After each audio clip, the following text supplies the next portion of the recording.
You guys might remember last week we were in the beautiful woods of southern Ohio. I had a beard. We've been getting in some good hunting. I got some kind of stomach bug, so I've been sort of locked down in the cabin in quarantine. I should probably edit that and say that my friends have been getting in some good hunting. I've been in an outhouse, constantly wiping my Hillary Clinton. I don't mean to be crude, but that's what we're dealing with right now. This is real life here. I don't know what combination of the Ebola virus, the bubonic plague, SARS, swine flu, food poisoning, anything else you can think of that I had, but it was the most horrific experience that I think I've ever been through. It's kind of hard to kill a deer sitting on the couch. It's even harder to kill a deer sitting on the toilet. I only got one day left to hunt in Ohio before I got to get to Backwoods Outfitters to see my good buddy Trey Teague. Kip shows up with some kind of crazy stomach deal, which he said he was completely over with, and evidently he wasn't over it. I'll be back. So I'm keeping my fingers crossed and I'm hoping for the best, not only for myself, the Bakers, the Munns, and the Copenhavers. They're all still hunting, trying to fill their Ohio buck tag. So I'm leaving them in Ohio. I'm going to Illinois this week, and it's hopefully going to be some more killing. Well, on that last day, we had a few more hours before we had to head to Illinois at Backwoods Outfitters. And we decided, you know, we had a couple of extant climbers in the woods anyway that we had to pull. So we figured we might as well just hunt the first couple hours of light. We're gonna sit tight, hunt till about mid-morning, and head out to Illinois. Maybe we get lucky. This truly is a Red Arrow tradition of it's the last day, and here comes a big old buck. And 90% of the time, we get it done on the last day. Good buck, good buck.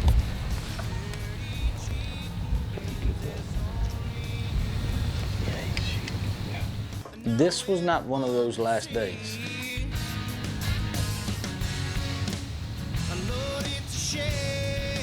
Daggone it, if this joker doesn't hang up just out of bow range. These deer bedded down a couple times. I was rattling, grunting, doing everything I could to try to get this buck's attention. He was just locked down on this hot doe. He was not leaving her. We saw that shooter we've been looking for. And Josh and I, every time we've sat this stand, we've had a discussion about, gosh, man, we ought to move the stands one ridge over. That's where the hot spot is. And of course, we didn't, and that's where he came. He's a cool buck. He's a 9-pointer. Had a little eight-point frame with a little extra point inside. You know, about 2 hours north of us, the Copenhaver brothers are having very similar luck. It's the first day. It's run. We got a hot doe. There's a 9-pointer chasing her this morning. And this afternoon, a big 10-pointer, and jumped in the fight. So, feels good to be back. They were seeing 2 shooter bucks that they had seen frequently on this place. They just weren't having any luck of them coming into bow range. We had 2.5 more days at this farm, and we're hoping we can connect with that big bull 10. If not, we're just gonna brace something bigger the next place we go to. So, cross our fingers again. We're in Ohio. We need luck. You know, my homeboy Adam is a lot like me in the fact that there's only so many small bucks you can pass on before you have to take your frustration out on an old slickhead. Hopefully we see some activity here. We've got tonight and tomorrow morning at this farm, and then we've got to be out of here. So it may turn into a meat hunt really quickly today. Me and Adam need to start a new club called the FDKA, the Frustrated Doe Killers Anonymous. Hi everyone, I'm Kip, and I'm a frustrated doe killer. I realize the first step to not becoming a frustrated doe killer is to admit that you are a frustrated doe killer.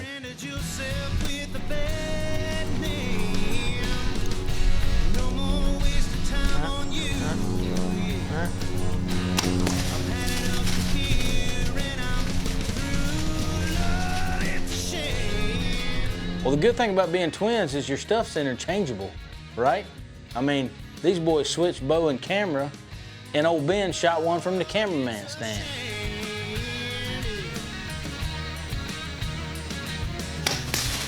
For all you guys that are sitting out there thinking the same thing, just make sure you change your mind, change momentum, and make you feel a lot better if you put some meat in the freezer too. Well, about 10 pounds light, and with our heads hung a little bit from not killing a deer in Ohio, we roll into Backwoods Outfitters late that evening. It's just jumping off in Ohio. We're going to Illinois, but we will be back. What's up, boys? What's up, big man? What's up, man? How are you? Doing all right? Yes, sir. Now, Trey is a former NFL player. He played at Tennessee, and he was actually the center when Peyton Manning was there. He's about 6'15". I don't know how much he weighs, but when you shake his hand, it's like shaking a stalk of bananas. I would definitely not want to take an overhand right punch from him. When we ask our hunters to shoot this, not this, most listen, not Kip Campbell. And this year I plan not to tick him off and kill a small deer. I'm gonna kill a big deer or no deer this year. It wasn't that small. You know, I've been in the hunting industry 9 years now, Jack, and they know I'm coming. So, I mean, they had a room reserved just for me. They don't do that for just anybody. You know, I mean, they roll out the red carpet. Sorry, somebody's leaving that room. You know, we had what amounted to about a quick nap. We got a couple hours of sleep, and before you know it, we're crawling through the sand, heading up this steep creek bank to our first sit of the Illinois bow hunting season.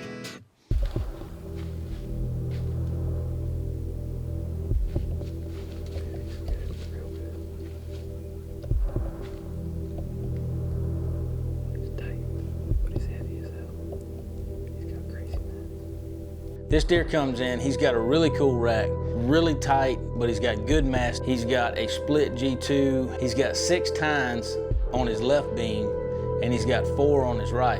You know, he's in a position where he's around the complete opposite side where we set up to shoot, and I'm trying to lean around this tree, and this deer is about to step into my only shooting lane, so I come to full draw.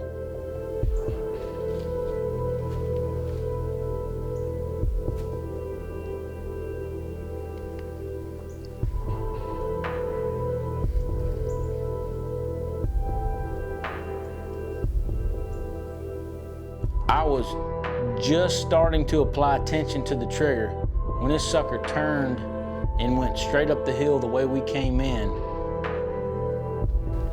We hadn't been here 5 minutes. It was still dark 30 when he came in. Couldn't even really see my rangefinder. It was so dark, but I had him at 30 yards right here, but I couldn't see sticks or shooting lanes. He turned a sharp 90 and went up to the field edge, and then he came back in here and stood at 60 yards for what seemed like a darn hour. That's the second big buck standoff that we've had a big deer come in out of range and stand there for ever and ever and ever. We had another couple bucks come through the field grunting way over there. But it's a frosty, cold Illinois morning. I just really wish we'd have let the air out of that sucker at about 30 yards, but he's not spooked, so I mean, he's liable to come back through here in a little while. So we sat it out the rest of the morning. We kind of struck out, didn't see much. And then all of a sudden, across the field, 190 steps out. Well, folks, right here we have a rare sighting.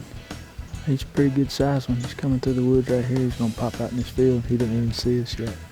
190-pound human, that is. This is classic American redneck. He's trespassing and pretending like he didn't just see me, and now he's like, oh, is this my tree? No, this can't be my tree. Now he's walking down the wood line. He looked like he was looking for a deer he shot at. There he goes. Although he was a larger specimen, his accessories weren't worth it. I mean, if he'd had on real tree camo and carrying a Hoyt bow, he's a good redneck. He's a good one though. There'll be something next year if he gets the right bow and the right arrows. It's day 2 here in Illinois. We're set up on the same field that we saw the big buck the first morning. He walked down behind us and couldn't get him shot. Just saw 3 bucks chase a doe into the woods over here, so the rut's going on. We just gotta find ourselves in the right place at the right time. We've hit a little patch here where it's been wrong place, wrong time, all kind of bad luck. So. We definitely had a buck come by that read the script. I mean, he couldn't have got any closer unless he got up and climbed in my hunter safety system with me.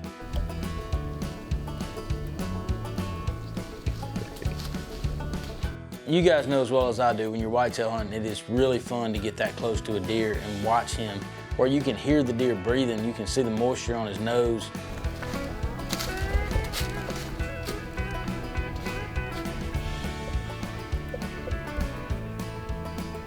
I was impressed. We didn't, you know, he was smelling the rungs of the ladder, and we had used the scent crusher products for the first time, you know, this week. Never smelled us. It was pretty awesome to watch that deer come by, not smell us at all, walk right under the tree stand, smelled the ladder rungs, and then just chilled and kept on out. I could have shot him 150 million times. That was awesome. Young deer. I mean, they was definitely in range. Sniffing the rungs on the ladder. So that evening we decided to slip out to a little bit of a cut cornfield that the guides have been seeing a ton of deer using. We went ahead and put a decoy out because they are chasing and doing a little fighting. Last year at Backwoods Outfitters, I had some really good luck with a decoy on a cut cornfield, so I figured why not try it again.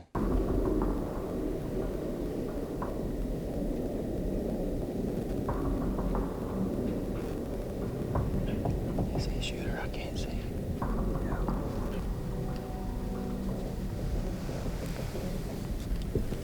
Oh no. Don't do that. No, don't do that.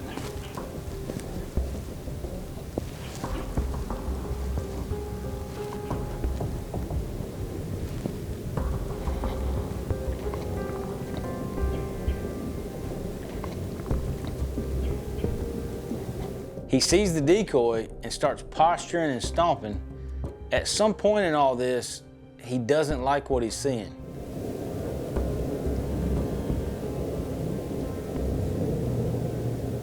Now I wish we didn't have the decoy there.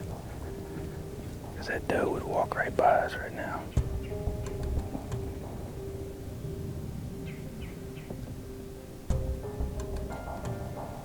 This doe's gonna ruin it for us. I don't like how he doesn't like the decoy, yeah.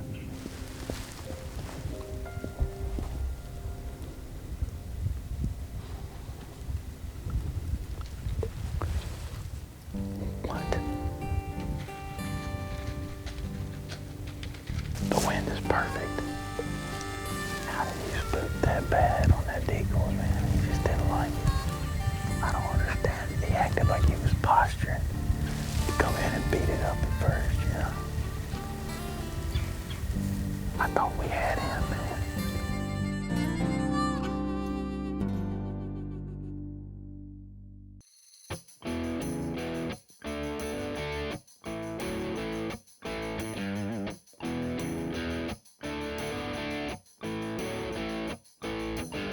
There's one place you want to be in the world during the rut, the Midwest, and we didn't get one of these arrows bloody. They've been clean for far too long, since elk season, really, or Virginia deer season. Old Trey has a 140 minimum at his place, so inevitably I have 120s circling my tree stand like buzzards on a gut pile. Next year, I love Trey T. I love all my outfitter buddies that I go see, but I'm a redneck from Virginia. You people know that. And I just want to shoot something. I'm like old Ted Nugent and Fred Eichler and some of my other bow hunting guys I look up to. I'm not really the guy that likes to put in 3 weeks without killing a buck just because we ain't seen a 150 or something, you know? Like I said before, there's only so many small bucks I can pass before I need to kill something. And really, there's a ticker on my nitrum, and only so many deer can walk by, and then it is mandatory to shoot the next living thing that's legal that I have a tag for. It's just my Hoyt policy. I just have to let it eat.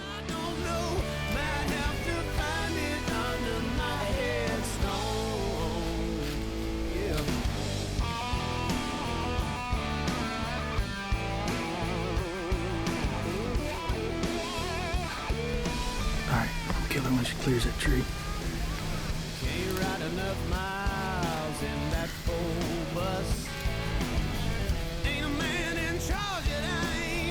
All right.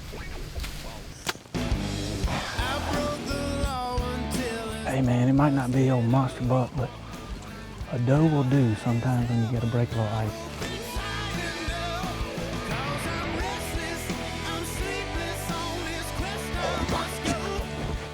It's like NC-17 deer kill right there.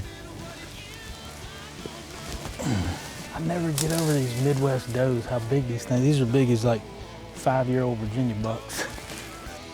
Nothing wrong with shooting a doe. That's the momentum we might have needed right there, because we gotta start killing some deer. It's high time.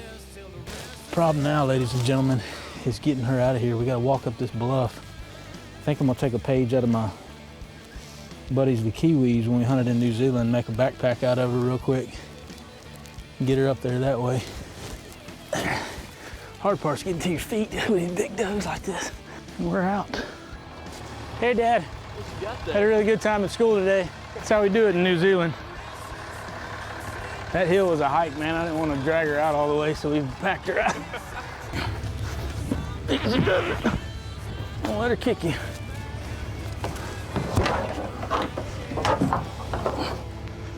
That'll do. Leave that open, we gotta throw it again. There you go, doe's loaded up. All we gotta do is get on a buck. We'll be in good shape. Broke ice anyway. It's the last day in Illinois, and I had literally just passed another beautiful buck that wouldn't quite make that 140-inch minimum that Trey had. And I get a text from Mike Baker that the big old 11-pointer may have just made his last trip through the Antler King food plot and through the corn chasing the doe.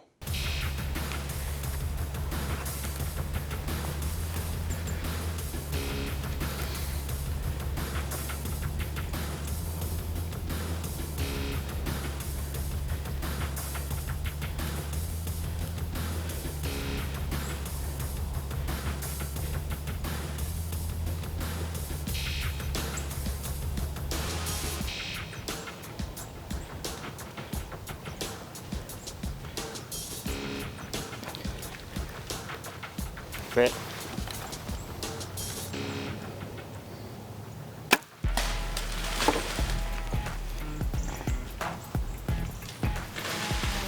Yes, man. That's the big 11 that we've been after the whole year.